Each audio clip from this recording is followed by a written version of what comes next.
Hey, I'm Tom Patterson with CNN Digital, and we are here at Keesler Air Force Base in Mississippi. We just got off a Hurricane Hunter C-130 aircraft. It's one of these planes that the U.S. Air Force Reserves uses to fly through hurricanes and pre-hurricane storms and to identify them and study them to give warnings to the people that are in the path of the hurricane. And with me here to explain more about that is the lead pilot of today's flight. That is Lieutenant Colonel Jeff Guza of the 53rd Weather Reconnaissance Squadron here at Keesler. Thanks so much for joining us, Jeff. Do you mind if I call you Jeff? No, not at all, Tom. Thanks. All right, thank you. So we are standing in front of a WC-130J aircraft. It's not the exact aircraft that we flew. We had to get away from that one because the APU unit is on now and it's making too much noise. But it is very similar, if not exactly similar, to the plane that we flew on, correct? Correct, yeah, just like it. We have 10 of them, almost all identical. Now, Jeff, what really blew my mind today during our flight is I feel like, and this is the first time I've ever flown on a C-130 and the first time I've ever obviously been on a Hurricane Hunter. You've been on many of these, but what blew my mind was we witnessed today the birth of a hurricane from inside the hurricane at 5,000 feet flying 200 miles per hour. That's pretty unusual, correct? That is pretty unusual. You know, it's a little bit added excitement for our crew out there today as it becomes a hurricane. Of course, we'd rather it now make a hard turn and go away from all land, but it is interesting for us to be out there as it turns into a hurricane. And what did we learn about the hurricane today that put it over the top in terms of definition of a hurricane from being a tropical storm to a hurricane? You bet. Primarily, they're looking for sustained winds at the surface to cross a particular threshold. So as you witnessed on your flight today, we don't just hang around in the eye where the winds are calm. We actually go 100 miles in 4 different directions back and forth through the eye. We went through the eye 4 times today, and with each pass we could see that the winds were intensifying a little bit, the pressure was dropping a little bit. So as we were keeping a close eye on it, we were sending real-time information back to the Hurricane Center. They were keeping a close eye on it, and they actually decided while we were out there to upgrade it to a hurricane. Jeff, you said we flew through the eye of the hurricane, the eye wall of the hurricane, the most dangerous part of this storm. What is it like to fly an airplane through that wall, and what are your tricks for flying through there without, roughing up, muscling my hair, so to speak, in the back of the cargo plane? You wish, I wish I had a trick to keep it. There are certainly times, albeit brief moments, where we're just along for the ride. As one of the pilots on board the Hurricane Hunters, like all pilots, I'm somewhat of a control freak, so we don't like those moments where the airplane's doing something we haven't told it to do. So for us, as we punch through the eye wall, that's typically the most exciting part, in a bad way, of the storm for the pilots, where at times we're just holding on. Now, today's storm wasn't quite that well developed, so we were able to pick and choose a little bit of how we were getting into that eye while we're hunting for that low pressure center. So fortunately, nothing too bad as we went through it today. Jeff, let's take a walk around the aircraft because this is definitely one of the most iconic aircrafts in the U.S. Air Force fleet. It's been around since the 1950s, and yet your unit is flying it. Why has your unit chosen this aircraft? You bet. We are just super excited to be flying the C-130. The C-130, like I said, has been the workhorse of the Air Force for quite some time. It is not designed to be a hurricane hunter. It's designed to be a combat airlifter, but it is just so perfectly suited for what we do here in our mission. We've got 4 turboprop engines. I tell people anytime there's something important on an airplane, they give us more than one of them. So we've got 4 engines, and we really like that fact. The turboprops make it a much better airplane to fly through the type of weather that we're going to encounter in a hurricane. A straight jet aircraft with a jet engine. Now these are jet engines inside the cowling there, but if it were using that jet engine for just jet propulsion, the water intake from a hurricane would just wreak havoc on that. So the fact that we have a much smaller intake, because we're turning it into mechanical energy to spin the propeller, and the fact that our intake is guarded by a spinning propeller certainly makes it well suited. Something a little bit different, a couple of things out here on the right wing that are a little bit different for the Hurricane Hunters. Although other C-130s could have it, most of them Most of the new J models don't have the external fuel tank there, and we can fly missions up to about 14 hours long, and to do that in this airplane we need that external fuel tank. Now, you told me today that this plane carries what, like 60,000 pounds of fuel? It'll carry about 60,000 pounds of fuel. As a rough estimate, we burn about 5,000 pounds of fuel per hour. But you didn't carry that much today, did you? We didn't. Today we took off with about 50,000 pounds and didn't even need all of that. We had plenty of fuel by the time we got back, but we never know exactly what the Hurricane Center is going to want us to do. People don't realize that while we're out there, we're in constant communication with the National Hurricane Center. They can, no kidding, give us a call and say, hey, we want you to go further southeast like they did today, or we want you to go further in this direction. So we need to be prepared to do that, or even stay out a little bit longer if there's a problem with the follow-on airplane. Right. Something else unique under the right wing, right above me, which makes the right wing look somewhat incomplete, but that is actually a piece of equipment we refer to as the Smurf. It's our stepped frequency radiometer, stepped frequency microwave radiometer. How about that? That is a mouthful. It is a mouthful. That's why we call it the Smurf. What does it do? All right, it is absolute magic. The pilot version of what it does is that it looks down at the white caps on the water, measures the energy coming from those white caps, and turns that into a wind speed. So it allows us to be sitting in our airplane at 5,000 feet like we were today and measure the wind speed on the surface of the water.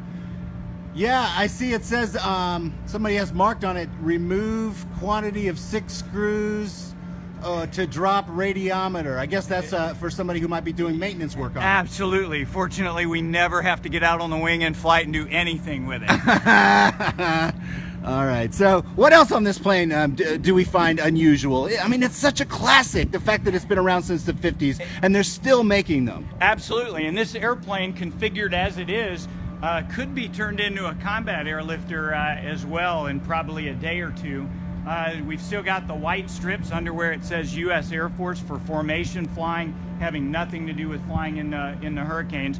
But again, it's a valuable U.S. asset, and we like being part of the 130 community. You can see our tail on the back specifically says Hurricane Hunters and gives you the tail number of the airplane. So this was the first C-130 delivered as a J model for hurricane hunting. So we took the 5.3 from our squadron. We got to number it. Oh, okay. And so this one is 5,300.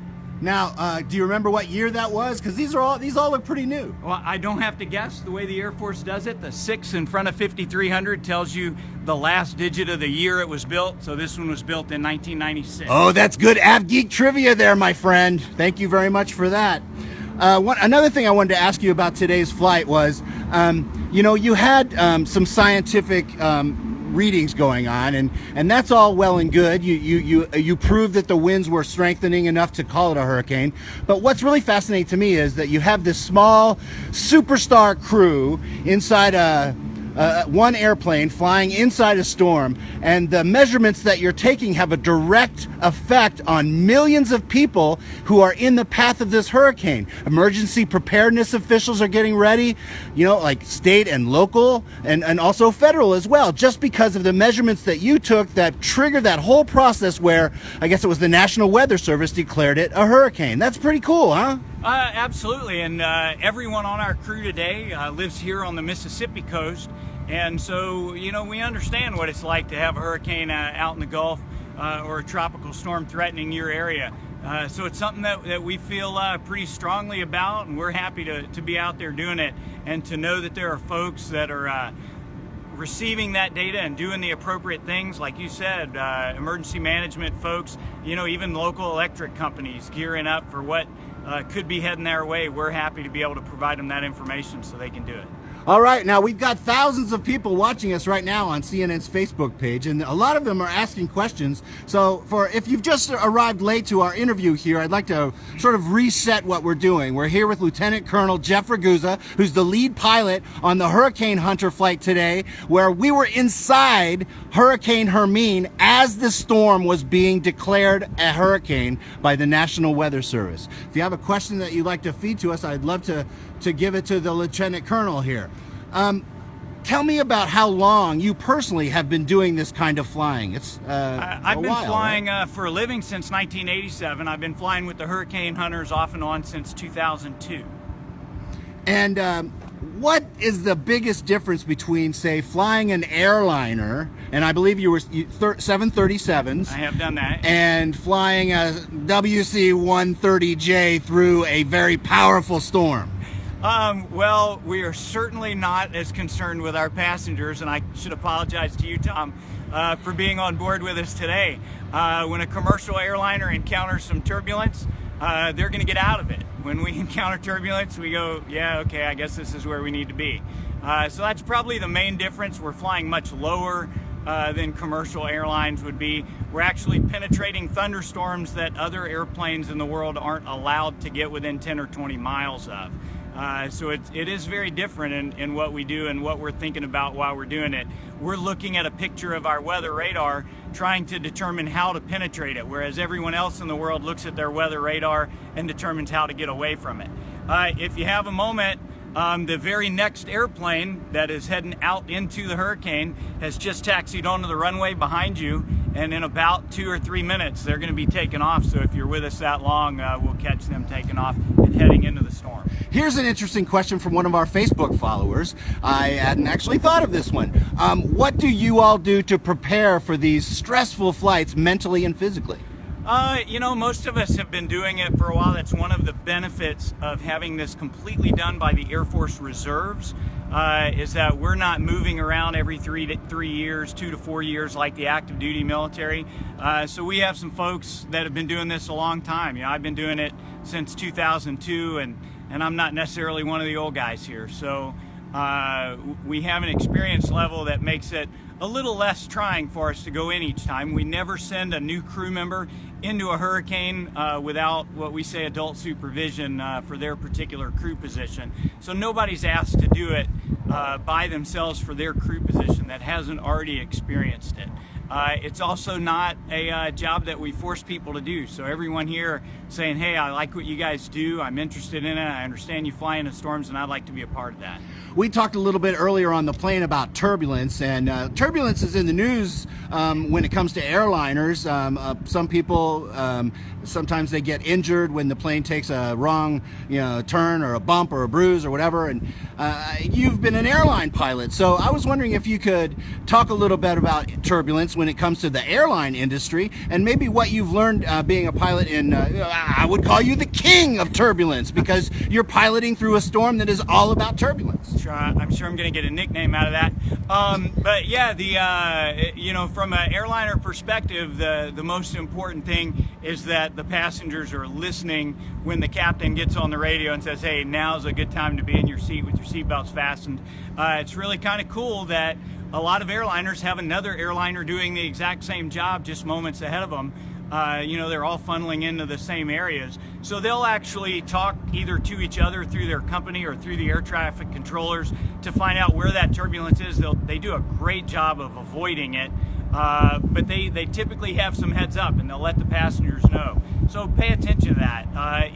Unlike what we do, where we can look at it and see a thunderstorm in front of us and we know there's going to be turbulence there, quite regularly a commercial airliner will be in clear air and encounter turbulence generated from an entirely different source. Could be a mountain wave effect, just any number of things. So they don't always get the heads up that we get, oddly enough. So we typically go through more turbulence, but we see it coming. One of our Facebook followers wanted to know how long the aircraft typically remains inside the hurricane during a typical flight. And I know that today's flight was only 8 hours long, but you've had much longer flights. Oh, correct. The airplanes, we can fuel them up to last about 14 hours, but we never plan to have an airplane in the storm environment for more than 6 hours at a time. So today's flight was only about an hour out to the storm and an hour back. So it went exactly like we expected it to be, about 8 hours. If the storm, however, was 3 hours away, 6 hours in the storm, 3 hours back, now you're upwards of 12 hours. So it's usually constant, 6 hours in the storm. The rest of the time is getting to and from. So, Jeff, are you going to go back into Hermine at any time? And if so, when? I probably won't be, because this year hurricane season, like it does every year, coincides with football season. And I have an important football game to head to tomorrow.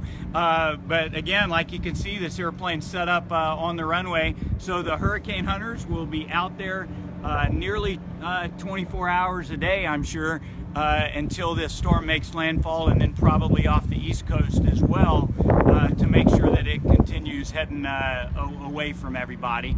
And in between these airplanes, you and I landed, what, about 30 minutes ago or so, another airplane getting ready to take off. In the meantime, NOAA has been out there with one of their P3s flying in the storm as well. So the National Hurricane Center is getting a constant feed of information to keep everybody aware of what's going on. Okay, now NOAA has 2 P3s, I believe. That's correct. What is a P3 for people who don't know, and what is the difference between what NOAA does on their P3s and what you do on your aircraft? Good question. It's a very similar airplane, a little bit smaller fuselage, but a similar 4-engine turboprop airplanes. To all the P3 fans out there listening, I'm going to say that their engines are installed upside down to the C-130s. Ours are right side up. If you ask a P3 person, they'll tell you the opposite. So a very similar airplane and very similar roles, except while they're flying into hurricanes, their normal primary task is research in a hurricane. Our primary task inside a hurricane is to find out what's going on with it right now. But we can interchange a little bit. Our next hurricane hunter is rolling down the runway now. Oh, we want to see that take off. Here it Get up goes. to about 100 miles per hour, which is just enough to get the airplane airborne. They're going to be fairly heavy weight right now, maybe around 140,000 pounds or so, as they lift off.